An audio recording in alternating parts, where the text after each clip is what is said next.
Hi friends, എല്ലാവർക്കും നമസ്കാരം. Welcome back to ജയം ജേണി. അതിരാവിലെ തന്നെ പറയാൻ ഏറ്റവും സന്തോഷമുള്ള ഒരു ഒരു ന്യൂസ്, ഒരു അപ്ഡേറ്റ് അല്ല ഇത്. അപ്ഡേറ്റ് ഒരു ചെറിയൊരു സാധനം ഉൾപ്പെടുത്തിയിട്ടുണ്ടെങ്കിൽ പോലും പറയാനുള്ളത് മമ്മൂട്ടിക്കനെയും ലാലേട്ടനെയും കുറിച്ചാണ്. എന്തുകൊണ്ടാണ് ചോദിച്ചു കഴിഞ്ഞാൽ, ഇന്നലെ ന്യൂസ് ഓൾറെഡി നിങ്ങൾ കണ്ടിട്ടുണ്ടാവും. അല്ലെങ്കിൽ ഇന്ന് രാവിലെ നമ്മുടെ ആന്റണി വർഗീസ് പെപ്പെ ഒരു പോസ്റ്റ് ഇട്ടിട്ടുണ്ട്. അതായത് പേര് മുഹമ്മദ് കുട്ടി, നാൾ വിശാഖം എന്നുള്ളത്. ഇത് ഭയങ്കരമായിട്ട് ഇപ്പൊ എല്ലാവരുടെയും ഉള്ളിലേക്ക് എത്തിയിട്ടുണ്ട്, ഭയങ്കരമായിട്ട് സന്തോഷം ഉണ്ടാക്കിയിട്ടുണ്ട്. അത് മല ചവിട്ടി മോഹൻലാൽ മമ്മൂട്ടിയുടെ പേരിൽ ശബരിമലയിൽ വഴിപാട് നടത്തി എന്നാണ് പറഞ്ഞിട്ടുള്ളത്. മമ്മൂട്ടിക്ക് ഇപ്പൊ ഏതായിരിക്കുന്ന സമയമാണെന്നുള്ള രീതിയിലൊക്കെ വളരെ ന്യൂസ് കേൾക്കുന്ന സമയമാണ് അത്.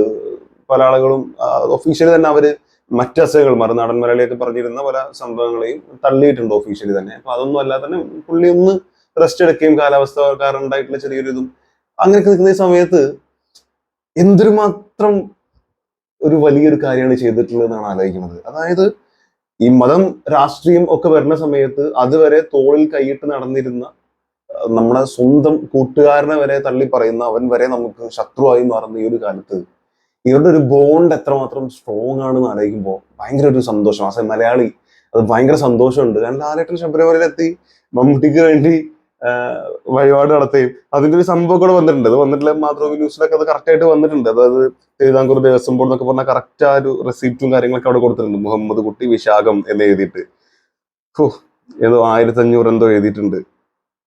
എന്തോ പൂജയാണ് കേട്ടോ. എന്താണ് അത് എന്ത് പൂജയാണെന്ന് എനിക്ക് മനസ്സിലാവുന്നില്ല. പൂന്ന് എഴുതിയിട്ടുണ്ട്, പിന്നെ പൂജ എന്ന് എഴുതിയിട്ടുണ്ട്. എന്തായാലും അറിയുന്നതൊന്ന് കമന്റിൽ പറയാം. എനിക്ക് എന്ത് സംഭവം മനസ്സിലായില്ല. പക്ഷെ അത് ഭയങ്കരം മലയാളത്തിന്റെ ബിഗൻസ്.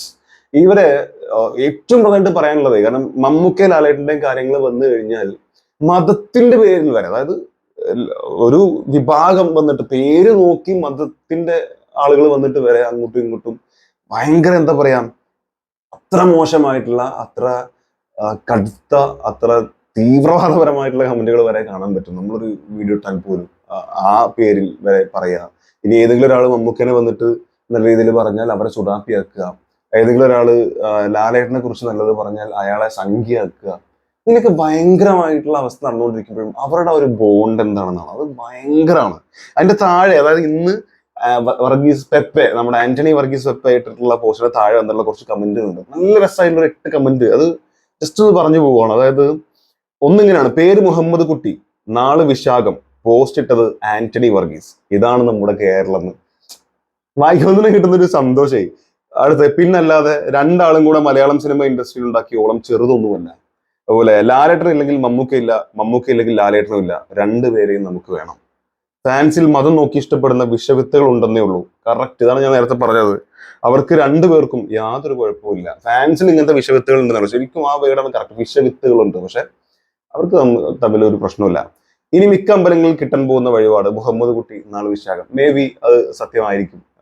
ഒരുപാട് ആളുകൾ ഇൻസ്പയർ ആയിട്ട് കൊടുക്കുന്നവരും അങ്ങനെയൊക്കെ അത് ചാൻസ് ഉണ്ട്. അതിന് ഏട്ടനും വേണം, ഇക്കയും വേണം. നമുക്ക് കൂടെ ഉള്ള ആൾക്ക് പോയിട്ട് തനിക്ക് മുന്നേറാമെന്ന് ചിന്തിക്കുന്ന ഒരു ലോകത്ത് നിങ്ങൾ കൂടെ ഉണ്ടെങ്കിലേ ഞാൻ നന്നാവുള്ളൂ എന്ന് ചിന്തിക്കുന്ന സൗഹൃദം. ലാലേട്ടനെ റെസ്പെക്ട് ചെയ്യുന്നതിനൊപ്പം നമുക്ക് പൂർണ്ണ ആരോഗ്യമായി തിരിച്ചു വരട്ടെ എന്ന് പ്രാർത്ഥിക്കാം. ലാലേട്ടന്റെ സ്വന്തം ഇച്ചാക്ക. ഇങ്ങനെയാണ് ആ കമന്റുകളൊക്കെ പോയിട്ടുള്ളത്. കമന്റ് വായിക്കുമ്പോഴാണെങ്കിലും ശരി, ഈ ഒരു വാർത്ത കേട്ടപ്പോഴാണെങ്കിലും ശരി, മനസ്സിന് ഭയങ്കര ഒരു സന്തോഷം തോന്നിയതുകൊണ്ടാണ് രാവിലെ തന്നെ ഈ ഒരു സംഭവം ചെയ്തിടണം എന്ന് തോന്നിയിട്ടുള്ളത്. നിങ്ങളുടെ അഭിപ്രായങ്ങളൊക്കെ എന്താണെന്നുള്ളത് മറക്കാതെ കമന്റ് രേഖപ്പെടുത്തുക. ഇനി ഇതല്ലാതെ ഒരു അപ്ഡേറ്റ് ഉൾപ്പെടുത്തിയിട്ട് പറഞ്ഞാൽ ഇന്നലെ വന്നിട്ടുള്ള എമ്പുരാന്റെ ഒരു അപ്ഡേറ്റ് ആണ്. അത് ഈ കുട്ടത്തിൽ പറഞ്ഞു പോകാന്ന് വിചാരിച്ചിട്ടാണ്. അതായത് 200+ book my show interest crossed എന്ന് പറയുന്നത് 200K book my show interest already കഴിഞ്ഞിട്ടുണ്ട് എന്ന് പറഞ്ഞിട്ടാണ് വന്നിട്ടുള്ളത്. ആശീർവാദ് സിനിമാസ് തന്നെയാണ് ഒഫീഷ്യലി വന്നിട്ടുള്ളതാണ്. And we are just getting started. ആർ&വി നമ്മൾ സ്റ്റാർട്ട് ചെയ്തിട്ടില്ലേ, പിന്നെ സ്റ്റാർട്ട് ചെയ്യാതെ. L2 Empuraan in theatres worldwide from 27/3/25. March 27 സാധനം ഇങ്ങോട്ട് വരും. പിന്നെ 19 ഓൾറെഡി ഡേറ്റ്. കുറെ ആളുകൾക്ക് ഫാൻ ഷോ ടിക്കറ്റ് കിട്ടി എന്ന രീതിയിൽ പറയുന്നുണ്ട്. ഞാൻ ഓൾറെഡി ബുക്ക് ചെയ്തിട്ടുണ്ട്, പക്ഷെ സാധനം കൈ കിട്ടിയിട്ടില്ല. സാധനം കൈ കിട്ടിയാൽ നമ്മൾ അതിന്റെ വീഡിയോ ശ്രമിക്കുന്നതായിരിക്കും. ഈ വീഡിയോ കണ്ടുകൊണ്ടിരിക്കുന്ന എത്ര പേർക്ക് എമ്പുരാന്റെ fan show ticket FDFS lock ചെയ്തു, നിങ്ങളുടെ കയ്യിൽ ടിക്കറ്റ് കിട്ടി എന്നുള്ളത് തീർച്ചയായിട്ടും കമന്റ് രേഖപ്പെടുത്തുക. 27 ഒരു ആഘോഷമാണ് നടക്കാൻ പോകുന്നതാണ് എന്റെ വിശ്വാസം. Let's see.